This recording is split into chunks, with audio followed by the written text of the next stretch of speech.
네, 여러분 안녕하십니까. 이상훈 앵커의 개인적인 사정으로 이번 주만 제가 진행을 하도록 하겠습니다. 아침에 매일경제 오늘 일면 기사부터 살펴보도록 하겠습니다. 매일경제 1면입니다. 여권 발급 대기 중인 사람이 1,000만 명에 달한다. 내년에 여권 대란이 올 것이다라는 기사입니다. 해외여행이 풀리면서 신청이 당연히 몰리고 있겠죠. 조폐공사 생산 능력의 2배가 발급을 대기 중이라는 얘기인데 여권은요, 외교부가 발급 물량을 확정하고 조폐공사에 이만큼 만들어달라고 요구하는 구조로 돼 있습니다. 그런데 위드 코로나가 되면서 해외여행, 그동안 못 갔던 해외여행을 가기 위한 수요가 몰리면서 조폐공사가 이 생산 능력을 감당할 수 있겠느냐, 현재로서는 좀 차질이 빚어질 것 같다라는 전망을 실은 매일경제 기사입니다. 다음 신문 보겠습니다. 정치면 중앙일보인데요. 이재명, 윤석열 후보, 여야 대선 후보가 최종 확정됐습니다. 가장 큰 특징은요, 1987년 민주화 이후에 첫 영선들의 대선, 그러니까 국회의원 경력이 없는 두 후보가 이번 대선에 맞붙게 됐다는 얘기입니다. 상당히 특징적이라고 할 수 있는데 그동안의 대통령들, 민주화 이후에는 모든 대통령들이 국회의원 경험이 최소 한 번이라도 있었는데 두 후보 누가 되든 이번에 대통령은 한 번도 국회의원 경력이 없는 대통령을 보게 됐습니다. 정치권 얘기는 이후에 자세하게 살펴보도록 하겠습니다. 다음 서울신문 일면 기사 보도록 하겠습니다. 닷새째 2,000명대 확진이 됐습니다. 비상계획을 발동할 것이냐 우려가 제기되고 있습니다. 위에 사진도 한번 보면은요, 위드 코로나가 되면서 첫 주말을 맞았었죠. 교회 모습입니다. 교회를 가득 메운 신도들의 사진을 실었습니다. 닷새째 2,000명대 확진이 됐는데 위중증 환자가 중요합니다. 확진자 수보다 이제 방역당국은 위중증 환자의 숫자를 파악하겠다고 했는데 일주일 사이에 343명에서 405명으로 증가세를 보이고 있습니다. 한 달 내에 중환자 병상 가동률도 70%를 넘을 것으로 보이는데 사실 이번 주가 어떻게 보면 확진자 급증하느냐 여부를 판가름짓는 한 주가 될 것으로 보입니다. 동아일보 일면 기사도 보도록 하겠습니다. 이 문제도 상당히 지금 심각한 상황입니다. 요소수가 다음 달에 생산 중단 위기를 맞고 있습니다. 긴급하게 호주에서 2만 리터를 수입하기로 했습니다. 정부가요, 어제 경제안보 전략회의를 개최를 하면서 방안을 찾고 있는데 일단 중국에 의존했던 이 수입처를 다변화하는 부분을 논의를 했고 일단 중국의 의존도가 높았기 때문에 중국을 먼저 설득하는 방안도 논의가 되고 있습니다. 글쎄요, 이 문제에 대해서 정부가 어떤 해법을 찾을 수 있는지 반드시 좀 찾아야 되는 상황인데 지켜보도록 하겠습니다. 오늘 함께 하실 출연자 네 분 소개해드리겠습니다. 윤경호 MBN 논설위원, 신경민 전 국회의원, 이두화 전 국회의원, 최경철 매일신문 편집위원 나오셨습니다. 어서 오십시오. 예. 오늘 첫 번째 기사부터 살펴보도록 하겠습니다. 역시 정치권 기사들로 오늘 좀 위주로 좀 소개해 드릴 텐데 이 부분이요. 이재명 후보, 윤석열 후보가 결정이 됐습니다. 경향신문이 제목을 재밌게 잡았네요. 너와 나의 아킬레스건. 무엇이냐? 2030의 표심을 얻어야 된다는 겁니다. 청년층 지지율이 두 후보가 유독 낮습니다. 지금 현재까지 최대 약점으로 지적이 되고 있는데 두 후보의 행보 먼저 보도록 하겠습니다. 우리가 이제 일반적으로 상상할 수 없는 대규모 공공주택 공급 계획을 지금 다시 내부 검토하고 있고 청년들에게 우선적으로 일부 포션을 배정하는 걸 지금 검토하고 있습니다. 그것보다 우리 젊은이들이 진취적인 기상으로 마음껏 도전할 수 있는 토양을 만들어주지 못해서 대단히 미안합니다. 앞으로 정신 바싹 차리고 여러분과 함께 하겠습니다. 두 후보 모두 주말에 청년 관련 행사에 참석을 했습니다. 이 사진부터 한번 볼까요? 후보 주변으로 청년들과 같이 사진을 찍는 모습이 보였습니다. 대표적인 발언 한번 보겠습니다. 이재명 후보는 억강 부약 정신에 따라서 공공주택을 우선 공급하겠다라고 얘기했습니다. 강한 자는 누르고 약한 사람을 돕겠다는 억강 부약 정신. 윤석열 후보는 청년의 날 행사를 챙기면서 이준석 대표를 만나서 유익한 조언을 들었다라고 얘기를 했습니다. 당대표가 30대죠. 그게 어떤 부분을 작용할지 모르겠는데 일단 윤경호 의원님, 두 후보 모두 2030이라고 하는 청년층의 약점을 가지고 있다는 게 공통점이에요. 그러다 보니까 글쎄요, 두 후보가 확정이 되고 첫 공식 행보를 청년 관련 일정을 소화했단 말이에요. 심각한 문제입니다. 저렇게 가서 대화 한번 하고 또 사진 한번 찍어가지고 예. 지지율이 오르면 얼마나 좋겠습니까? 그러나 흔히 말하는 청년층 2030이 지금 확정된 두 후보들에게 저렇게 등을 돌리고 있다. 사실 숫자에서 나타나잖아요. 그렇죠. 이재명 후보 경우는 기사에 있습니다만 40대에서 얻는 지지율에 비해서 20대는 절반밖에 안 된다는 거고 윤석열 후보는 더 심각하더라고요. 3% 이런 숫자가 나왔다는 건데 이걸 어떻게 극복할 거냐. 말씀드린 것처럼 한번 찾아가서 대화하고 사진 찍고 그렇게 해서 해결이 되면 얼마나 좋겠습니까? 그러나 그게 안 된다면 이재명 후보가 얘기한 것처럼 결국은 주택 문제 같은 생활 속에서 얻을 수 있는 어려움을 해결해 주는 방법. 예. 그러니까 뭐 가정을 꾸리겠다고 하는 젊은 층이 가장 어렵다고 생각하는 게 역시 주택과 교육에 대한 부담이잖아요. 그렇다면 그에 대해서 그들의 와닿을 수 있는 정책을 내놓는 거 하나 하고 또 하나는 예. 결국 2030이라는 건 미래 우리 사회를 끌어나가야 될 주축들이니까 미래에 대한 비전을 얼마나 입에 바른 얘기만 하지 말고 미래에 대한 비전을 얼마나 이들이 잘 제시를 해주느냐. 예. 그렇게 접근을 하지 않고는 저렇게 사진 찍고 한번 찾아가서 대화하고 이걸로는 그렇겠죠. 심각한 문제는 저들이 만약에 정치에 무관심으로 계속해서 굳어져 버린다면 예. 그건 사회 전반적으로 공동체 유지 발전을 위해서도 결코 바람직하지 않다는 점을 말씀드리고 싶습니다. 예. 그래서 대책이 절실하게 강구돼야 된다는 것입니다. 예. 2030을 어느 후보가 가져올 수 있느냐. 그러기 위해서는 이제 여러 가지 조건들을 말씀해 주셨습니다.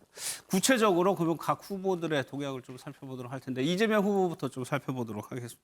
청년 만났다고 말씀을 드렸는데 글쎄요. 청년 구학이라면 기꺼이 포퓰리즘을 하겠다라고 얘기를 했습니다. 그러면서 청년 공유주택을 갔습니다. 주말 내내 이재명 후보는 젊은 층 표심을 잡기 위한 행보를 보냈는데 최악의 취약계층은 청년 세대다. 택지 개발로 기본주택을 우선 공급하겠다라고 얘기를 했습니다. 그러면서 이런 얘기도 했어요.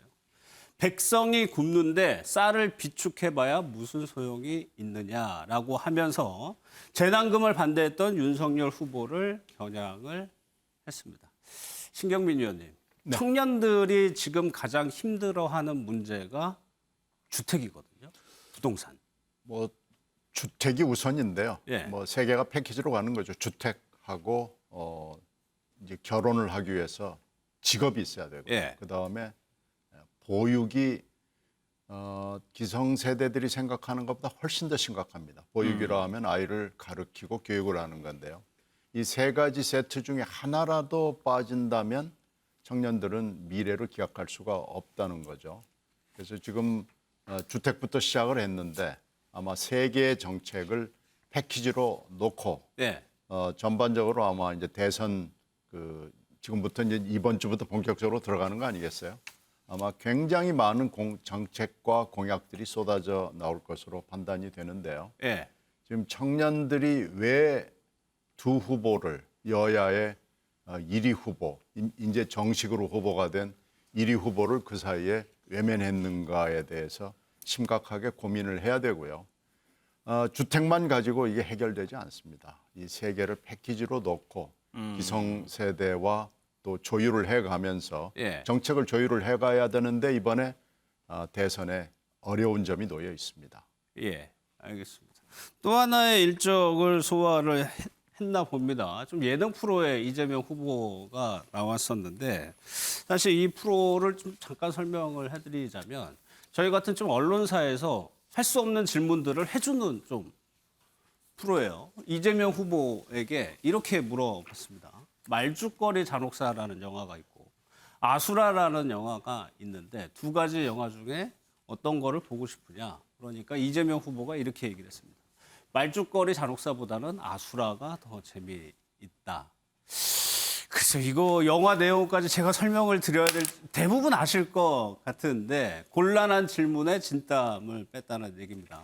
말죽거리 잔혹사는 김부선 씨가 출연을 했던 영화고 아수라는 대장동 이번에 사건과 관련해 가지고 자주 언급이 되는 영화입니다. 두 가지 영화 중엔 아수라가 더 재미있다. 또 하나 질문을 했어요. 이 프로에서. 이낙연 전 대표하고 추미애 전 대표 두 사람이 물에 빠지면 누구를 구할 것이냐라고 질문을 했는데 이것도 상당히 곤란한 질문이죠. 이재명 후보가 이낙연 전 대표부터 건져드려야 한다라고 대답을 했습니다. 글쎄요. 이두아 의원님. 상당히 좀 후보한테 곤란한 질문이에요, 사실. 그런데 이 부분에 대해서 이제 후보가 됐으니까 답변을 해야 됩니다. 논란이 되지 않는 선에서 답변을 했는데 일단 이재명 후보는 아수라가 더 재밌다라고 잠깐 조금 비껴가긴 했어요. 네.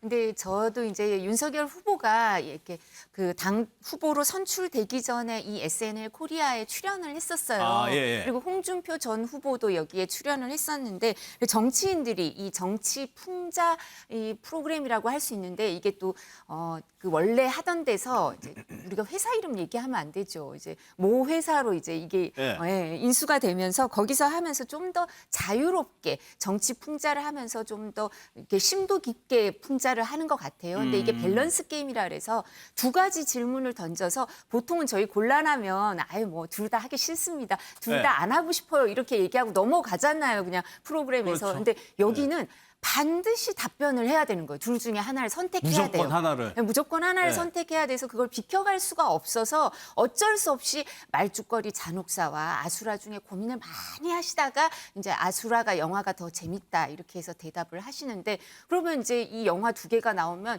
이 질문과 답변 이제 언론에 보도도 되고 하면서 아수라의 내용이 뭐였지? 이제 말죽거리 잔혹사는 왜 나오지? 이재명 후보한테 왜 이걸 묻지? 그리고 이분은 왜 이 둘 중에 이걸 선택하지? 이걸 자꾸 생각하게 하는 거니까 네. 대선 후보들로서는 좀 곤혹스러운 질문이죠. 그리고 좀 뒤에 나오는 이낙연 전 대표와 추미애 후보 전 대표 이 두 사람이 물에 빠지면 누구를 구할 거냐 이런 얘기도 사실 비껴가고 싶잖아요. 아니면 그렇죠. 두 사람 다 네. 구할 수 있으면 구하겠습니다. 그래서 이재명 후보가 어떤 얘기를 하면 차라리 제가 빠지겠습니다. 이런 얘기도 했어요. 처음에는 이제 그렇게 해가지고 이제 대답을 한 근데 거죠. 그것도 용납하지 않는 프로그램인 거예요. 반드시 둘 중에 하나를 선택해라 그러니까 정치 구도를 생각해서 이 전 대표님을 먼저 건져드려야겠다 이렇게 대답하시는데 이 적절한 답변인지는 잘 모르겠어요. 이 두 후보에 대해서 고민을 많이 하셔가지고 누구는 수용을 할 줄 알고 누구는 못하니까 뭐 이렇게 답변을 하시든지 해야지 정치 구도를 생각해서 이낙연 전 대표를 구한다면 추미애 전 대표는 그럼 어떻게 되는 건가 이렇게 좀 냉정하시네 정치 구도를 생각해서 이렇게 누구를 선택하니까 여러 가지 해석이 있을 수 있기 때문에 대선 후보들한테는 아주 곤혹스러운 프로그램이지만 또 이걸 지켜보는 사람들한테는 후보에 대해서 또 훨씬 선택을 반드시 해야 되니까 그 선택을 보고 또 여러 가지 그 유권자들은 판단을 할 수 있는 계기도 되는 것 같습니다. 예, 사실 기성 언론들이 해주지 못하는 질문들을 하는 프로이기 때문에 더 관심을 보는데 또 질문들이 있었어요. 여기 한번 보면요. 또 성남시장 5번 하는 것과 대통령 1번 하기 중 선택하라는 질문에는 이거를 좀 쉽게 대답을 했나 봅니다. 선뜻 대통령을 선택을 했습니다. 또 하나 다시 태어나도 지금의 배우자 김혜경 씨죠. 또다시 결혼하겠느냐 아니면 대통령이 되겠느냐라고 하니까 이렇게 또 웃어 넘겼다는 얘기입니다. 그런데 최경철 의원님 굉장히 곤혹스러운 질문들을 하는 프로예요. 그럼에도 불구하고 대선 후보들이 이런 곳에 나가겠다고 하는 게 아까 처음에 저희가 말씀드렸던 2030들이 주로 보는 프로이기 때문에 그런 거 아니에요? 네, 그렇습니다. 저도 잘 몰랐는데 쿠팡에서 저런 네. 걸 뭐 하기에 굉장히 시청률이 높다고 합니다. 왜냐하면 저쪽에 뭐 물건도 사면서도 물건을 사는 특정 회원들에게 뭐 저런 프로그램을 볼 수 있는 권한을 주고 하니까 뭐 여러 가지 많이 보기 때문에 굉장히 휘발성이 높은 이슈들이고 또 답변을 할 때마다 또 퍼져나가는 속도도 빠르고 빠르죠. 그렇기 때문에 대선 후보들이 굉장히 집중하는 프로그램인데 역시 이재명 후보는 언론에 대한 촉이 굉장히 강하다.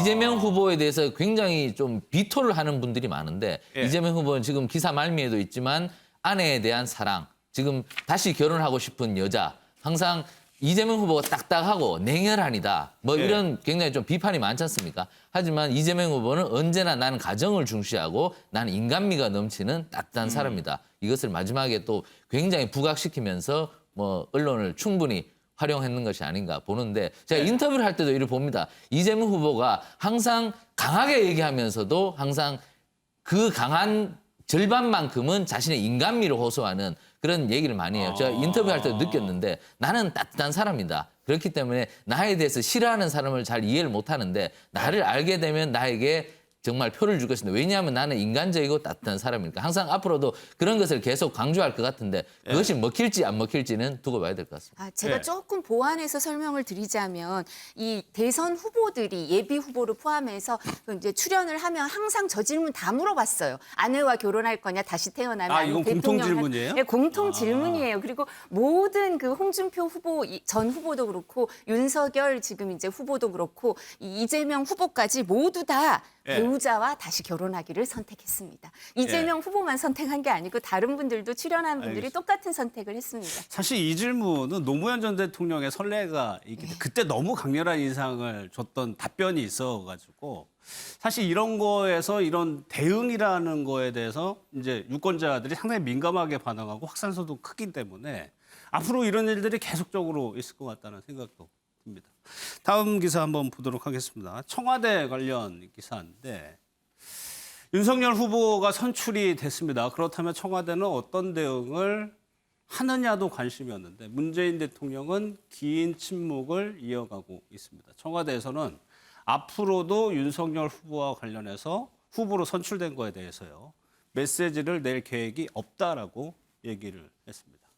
대신에 정무수석을 통해서 축하한 정도는 보낼 수 있을 것 같다라고 하는데 이것도 심상정, 안철수 야권 후보 모두에게 보내는 형식을 취함으로써 윤석열 후보만 특히 뭐 강조하는 이미지를 주지 않겠다는 얘기인 것 같아요. 그러면 이재명 후보는 왜 그렇게 한 것이냐? 여당의 당원으로 축하한 것이다라고 얘기를 했습니다. 이 기사 조금 한번 더 보도록 하겠습니다. 왜 청와대가 이런 입장을 내고 있느냐? 문재인 대통령의 입장은 상당히 강경한 것으로 알려졌습니다. 윤 후보에 대한 축하 메시지는 애초부터 고려하지 않았다.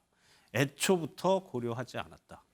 윤경호 의원님, 야권의 후보가 선출이 됐다 하더라도 반대당의 대통령이 축하한 적이 있었어요. 그렇습니다. 그런데 윤석열 후보에 대해서 문재인 대통령이나 청와대가 이런 스탠스를 보이는 거, 뭐 짐작이 가긴 합니다. 예. 뭐 시청자들도 다 아실 거예요. 윤석열 떠올리면 결국 문재인 대통령이 키워준 사람 이렇게 되잖아요. 예. 인사를 잘못한 재발등을 찍은 결과다라는 식의 비판, 비난 그거에 또다시 휩싸일 수밖에 없으니까 뭐 애써라도 외면하고 싶지 않겠습니까? 그러나 대통령이라는 자리 그리고 청와대라는 뭐 어쨌든 대통령실이라는 곳은 공식적인 의전이 있잖아요. 예. 야당의 어느 당이든 대통령 후보가 선출이 되면 거기에 대해서 축하의 메시지는 당연히 보내야죠. 그거는 뭐 의전, 흔히 말하는 프로토콜상 그거는 안 하면 이상한 건데 예, 예. 그걸 뭐 마치 제1야당인 윤석열 국민의힘 후보에게만 한다는 것도 이상한 거고요. 예. 전 그래서 청와대가 그렇게 검토 중이라고 하지만 그건 되고 나서 전 즉시 했어야 되는 거다라는 생각이 듭니다. 이미 공식적인 절차를 거쳐서 그 당의 차기 대통령 선거에 나설 후보로 선출이 된 당사자에게는 예.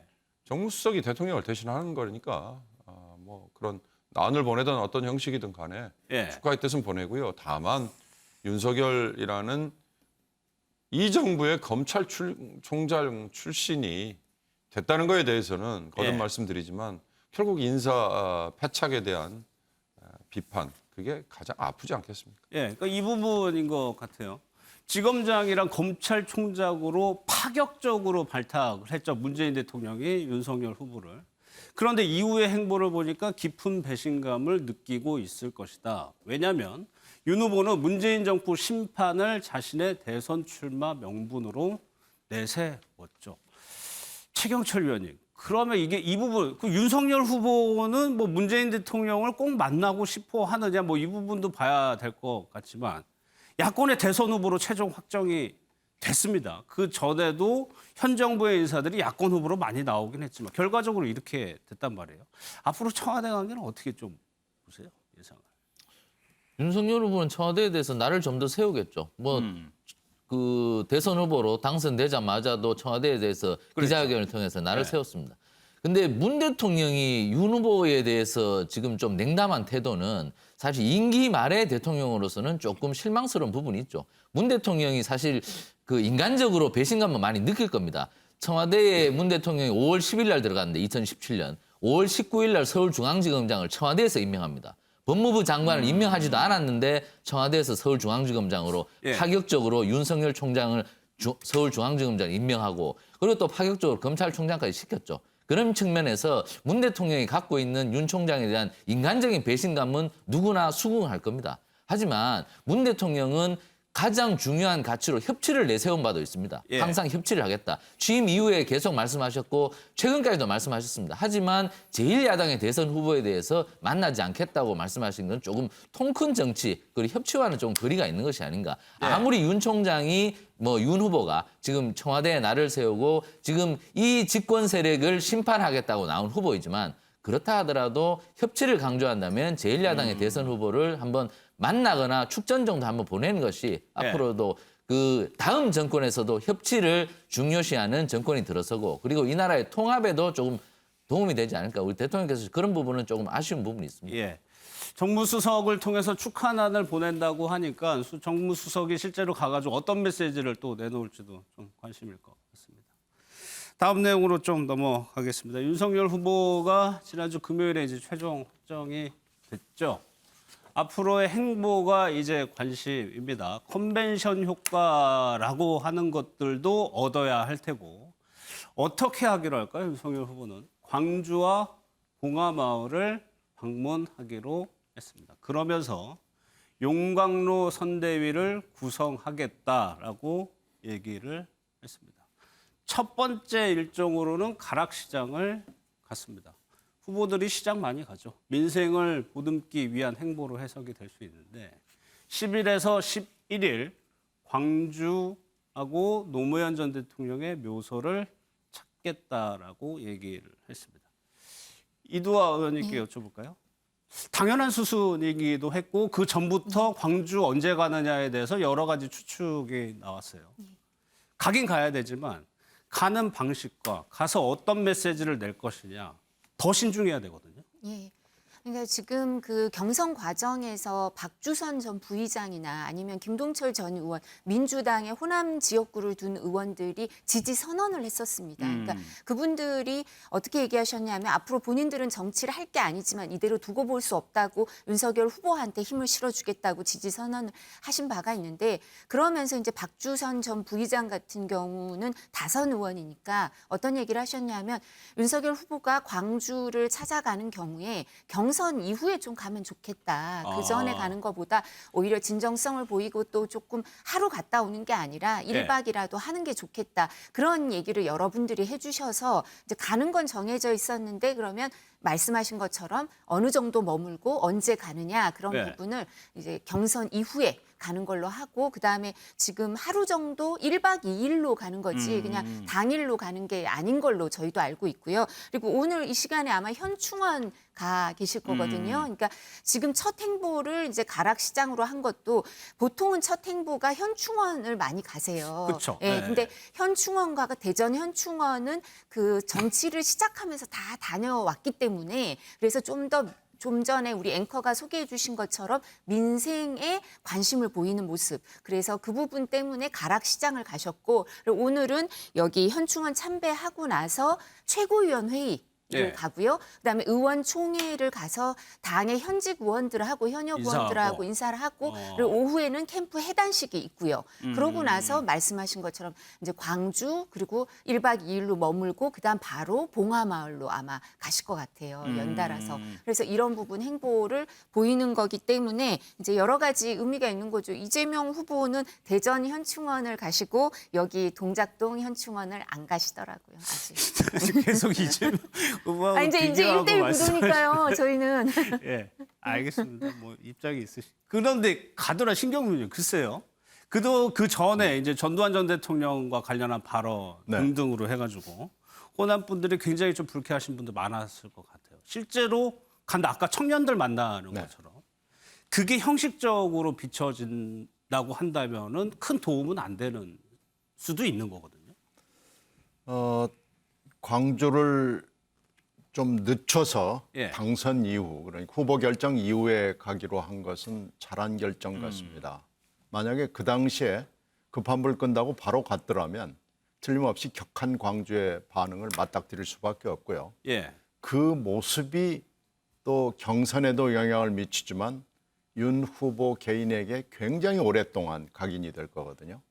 전두환 발언도 심각했지만 개사가 문제는 더 심각했습니다. 이건 도대체 정치를 하겠다는 사람으로서 어떻게 이런 인식을 가지고 있을 수 있는가. 한국의 말하자면 최현대사 아니겠어요?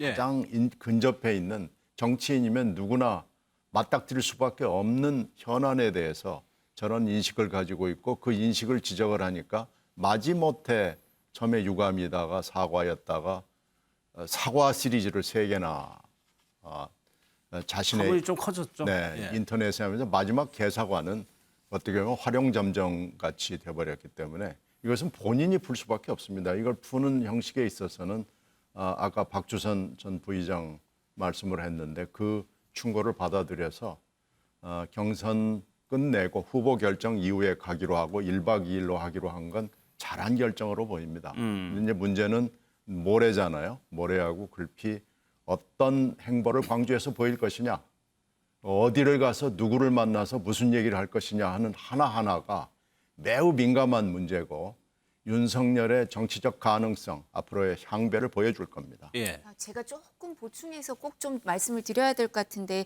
우리 신 의원님이 인식 얘기를 하셨는데 이제 어제도 연합뉴스랑 인터뷰를 하고 그 과정에서 이제 그 전에도 후보가 여러 번 이 부분에 대해서 말씀을 드렸는데요. 이제 5.18 정신에 대해서 후보가 계속 얘기를 했었거든요. 이걸 이어받아야 되고 이게 지금도 현재 진행 중이고 또 이걸 헌법 전문에 넣자 이런 얘기도 그전부터도 여러 번 했던 얘기이기 때문에 이걸 인식이라고 좀 단정적으로 생각하시는 건 좀 오해가 있는 것 같고요. 5.18 예. 정신에 대해서 헌법 전문에 넣자 이런 생각까지 갖고 계신 분이니까요. 그리고 예. 본인이 후보로 선출되고 나서 기자분들한테 얘기를 할 때 후회되는 일이 뭐가 있냐 기자분들이 질문을 했을 때 윤석열 후보가 여러 가지가 있겠지만 그중에서 이 본인의 표현, 진의가 표현되거나 전달되는 과정이 좀 미흡했던 것 같다. 그래서 그 정치를 하는 시간이 짧았기 때문에 이런 거가 미흡했던 것 같은데 이런 부분을 앞으로 보완해 나가겠다 얘기를 했었기 때문에 예. 좀 그렇게 받아들여 주셨으면 합니다. 알겠습니다. 그 부분은 또 국민들이 계속 지켜보겠죠. 예. 또 하나 이제 당내 문제 숙제라고 할까요? 홍준표, 유승민, 원희룡 의원이 승복 연설을 칭찬을 하면서 우리는 정권 교체를 위한 깐부다라는 표현을 썼습니다. 오늘 캠프를 해단식 하면서 원팀 의지를 내비칠 것 같은데 저 깐부라는 단어가 이제 오징어 게임 드라마에서 아주 절친한 친구를 의미하는 건데 최경철 의원님 지금 사실 지난주에 끝났어요. 이게 경선이 끝난 다음에 바로 막 화합하는 모습 보여주기 쉽지 않다는 건 알지만 윤석열 후보로서는 당내 기반이 취약한 상황에서 시급한 문제이긴 하거든요. 이 부분이. 홍준표 의원은 들어오지 않을 겁니다. 왜냐하면 뭐 선례도 있습니다. 뭐 네. 2007년 대선 때 이명박, 박근혜 굉장히 세게 붙었을 때 그때 박근혜 당시 후보도 선대위의 상임 고문으로 갔지 선대위원장으로 들어가지 않았습니다. 사실 좀 감정이 안 좋았거든요. 예. 감정이 안 좋은 상태에서 억지로 뭐 물리적으로 화합하려고 해봐야 화학적 결합은 안 되는 것이기 때문에 저는 홍 후보는 자신이 뜻하는 대로 뭐 청년 정치에 대한 도움이라든가 이런 부분에 대해서 놔두는 게 맞다. 윤석열 후보는 뭐 다른 뭐 당에 좋은 후보들도 많고 어른들도 많고 동료들도 많으니까 거기에 대해서 선거 캠프를 꾸리는 것이 많다. 홍 의원을 굳이 뭐 손잡고 들어오려고 하는 뭐 이미 제안을 했기 때문에 그 제안을 거부한다고 해서 뭐 일부 당원들은 뭐 저보고 홍 후보가 원래 좁쌀 영감인데 또 좁쌀 짓을 하는 뭐 이런 얘기도 하던데 저는 그렇게 보지 않습니다. 홍 후보에게도 좀 시간을 주고 그리고 홍 의원이 또 하고 싶은 정치가 있기 때문에 거기에 대해서는 좀 여유를 주는 것이 맞다. 그리고 윤 후보는 지금까지 해왔던 것처럼 더 큰 용광로 선대위를 또 꾸리면 되는 것이기 때문에 예. 굳이 홍준표 후보에게 매달릴 필요는 없다고 생각합니다. 이게 참 어려운 문제인 것 같아요, 윤 의원님. 막 어제까지 치열했죠. 치열하게 경쟁을 했는데 결과가 나왔어요. 근데 그 다음 날 상대방의 손을 들어주는 것, 인간적으로도 좀 힘든 상황이긴 하지만 한 당의 후보로서는 또 해야 될 일인 거도 하고 고려해야 될 변수도 많고요. 그러니까 국민의힘 소속 의원이라면 이를테면 대의, 반문재인 전선, 그리고 흔히 말하는 정권 교체, 이걸 위해서는 아무리 그동안에 감정의 앙금이 있든 아니면 뭐 충돌을 했든 정말 심하게는 멱살잡이를 했더라도 이제 끝났으니까 그럼 하나가 돼야 되느냐, 예. 이게 있을 거고요. 그러나 실제로는 그동안에 벌여왔던 감정 싸움이나 갈등 과정에서 이긴 쪽에서 진 쪽을 얼마나 진정성을 가지고 껴안으려고 하느냐. 진 쪽에서 그 진정성이 느껴지지 않으면 이 사람의 감정이라는 게 진 쪽에서 느껴야죠. 그렇죠. 네. 그게 쉽게 되겠습니까? 이를테면 뭐 2030 무슨 뭐 우리 좀 이따 뭐 다룰 겁니다. 탈당 뭐 러시 어쩌고 예. 얘기할 때도 그걸 그냥 일부의 일탈 행위라고만 만약에 치부를 해버리면 그러면 그건 결국 홍준표 후보에 대한 배려도 안 하는 셈이 되는 거다 이거죠. 그들이 정말로 이렇게 행동으로 보이는 그리고 그 댓글 중에 보면 무슨 뭐 역선택 운운하면서 뭐 자기는 정말 그 이준석이라는 젊은 대표의 등장 이후에 바뀌는 보수 그리고 그 예. 보수가 젊은 보수의 모습이 좀 됐으면 좋겠다라고 생각을 해서 들어왔다는데 저렇게 역선택이었다고 비하한다는 거에 대한 어떤 모욕감 예. 아니 이런 식이라면 이건 저 당사자에게 보내는 비난보다는 결국 홍준표 후보를 진정성을 가지고 껴안는다라고 보이지 않는 거 아니겠어요? 그런 앙금이 여전히 남아있다면 설사 가서 손 잡아본들 그게 무슨 도움이 되겠습니까? 그런 예. 점에서 저는 최경철 의원이 얘기한 것처럼 시간을 좀 둘 필요가 있다. 예. 그리고 선대위라는 게 뭐 무조건 다 모든 사람이 다 들어오면 좋다. 꼭 그거는 아닐 거예요. 아마 선거 네. 전략을 짜는 분들이 잘 알아서 선택하겠죠. 이 부분 신경민 의원 글쎄요. 이재명 후보는 좀 시간이 좀 지났으니까 후보 확정되고 나서 이낙연 후보와의 관계 그때도 굉장히 관심을 언론들이 집중해서 봤었는데 글쎄요. 두 후보의 시너지가 났느냐? 지금도 장담은 못하죠. 예. 선대 1차 인선 구성은 물론 했죠. 근데 현역 위주로 해서 하긴 했는데 과연 화학적 결합이 가능하냐 하는 문제가 항상 있었고요. 근데 민주당과 지금 국민의힘 당하고는 좀 경우가 다른 게 민주당 경우에는 결선 제도를 도입을 해서 이번이 첫 번째였거든요. 예. 그런데 이제 결선 제도에서 여러 가지 법적 해석이랄지 투표를 놓고 문제가 있어가지고 이것이 옳으냐 그르냐의 문제여서 이제 선대위 구성하는데 시간이 많이 걸렸고 이낙연 후보와 이재명 후보와의 만남 자체가 굉장히 길어진 거죠. 예. 근데 이건 좀 경우가 다릅니다. 이건 결선 투표 제도가 없어서 무조건 한 표라도 더 얻으면 승자 독식을 하게 돼 있는 구도에서 깨끗이 승복할 수밖에 없는 상황이죠. 거기까지는 이 당원 당규에 따라서 잘 진행이 됐는데 선대위 구성까지는 사실 승복과 선대위 구성까지는 금방 연결이 될 것 같지만 당 내에서는 쉽지 않죠. 굉장히 복잡한 과정이 예. 있고 갈등이 있고 그 갈등이 밖으로 소리가 나오는 단계가 있거든요. 예. 지금 그 단계에 들어가 있는 거니까요. 민주당과는 지금 경우가 다릅니다. 더군다나 뭐 우리가 좀 이따 또 얘기할 기회가 있겠지만은 이건 홍준표 후보 개인의 문제만 있는 게 아니고 선대위원장을 지금 누구로 하느냐의 문제가 있는데 예.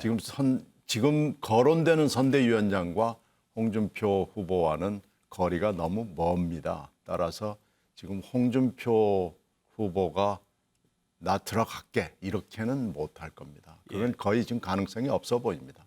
선대위 얘기는 김종인 전 비대위원장 부분에서 다시 좀 얘기를 해볼 텐데